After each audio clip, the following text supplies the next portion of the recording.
የትዳር ሁኔታቸው እኔ በሱ በኩል ያለውን ነው ማቀው። እሱ ደስተኛ እንዳልነበረ ነው። ደስተኛ አይደለም።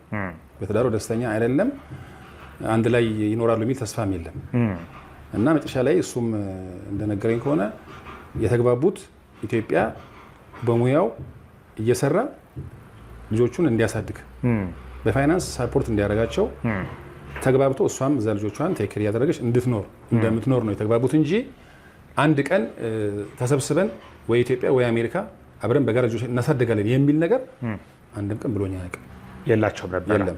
ስለዚህ 4 ዓመት እኔ በጣም በእርግጠኝነት መናገር የምችለው ያው በወረቀት ደረጃ ትዳሩ ያለው እንጂ ህይወት ያለው እሱ ደስተኛ የሚያደርገው ነገር የለም። ባይዞይ በዛም እዚህም ከአማቹ ጋር ሲኖር የነበረው ህይወት አጠቃላይ ጥሩ ያልነበረ ነው። ከትዳሩ ጋር ያለው ነገር 4 ዓመት ትክክል ያልነበረና ወደፊትም ተስፋ ያለው ያልነበረ አብሮ ለመኖር ብዙ በተለይ በሷ በኩል ብዙም ፕላንም እቅድም የላትም የሚል ነገር ነው ያለኝ።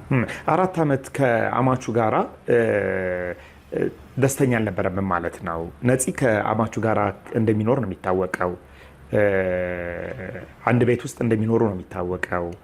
አሁን ቀብር የተቀበረበት ወይም ለቅሶ የወጣበት ወደ መሪ አካባቢ ያለ አንድ መኖሪያ ቤት ውስጥ አንድ ትልቅ ግቢ ተከራይተው እሱና አማቹ እንደሚኖሩ ነው የሚታወቀው። ትክክል ነው።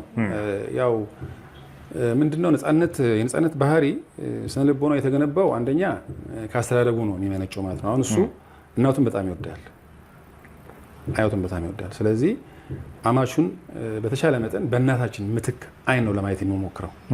እዛ አካባቢ ያሉት ነገሮች ጥሩ እንዳልሆኑ እያወቀ ነገር ግን በእናቱ አይን እያየ ነው ያን ሁሉ 4 ዓመት ያሳለፈው። ግን ትክክለኛው ነገር ግን እንግዲህ አካባቢውን ሰው መጠየቅ ይቻላል። ነፃነት አንድም ቀን ለቤት ውለው አያውቅም። በቤት ውስጥ ምግብ ተሰርቶ በልቶ አያውቅም። የሚበላው በተለይ ከህመሙ በኋላ እህታችን ናት እያዘጋጀች እንትን የምትልለት ሆቴል ነው የሚበላው። በጊዜ ገብቶ አያውቅም ቤት። እኛ ድሮ ነፃነትን የምናውቀው ከ2 ሰዓት በላይ አምሽቶ አያውቅም። ኡራኤል በነበረ ሰዓት ማለት ነው። ማክሲመም 2 ሰዓት ይገባል። ቁጭ ብሎ የሚሰራቸውን ስራዎች ይሰራል።